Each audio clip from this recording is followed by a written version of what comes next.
What's up guys, your Biglee here. When it comes to displaying your arms, the lateral head of your triceps steals attention. So I prefer giving it some specific work on all my triceps workout, and one of the best moves for that would be rope triceps press down. I'll teach you how to incorporate more of your lateral head.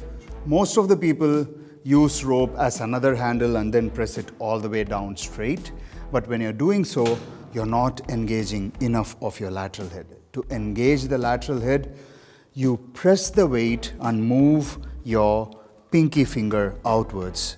If you see, when I move my pinky fingers outwards, I'm putting extra load on my lateral head of the triceps. That's gonna stimulate better growth and thickness of that muscle. And if you are a competitive bodybuilder, your side poses are gonna look much more lucrative when you have a thick lateral head of your triceps. Until the next workout video, this is your Biglee, over and out.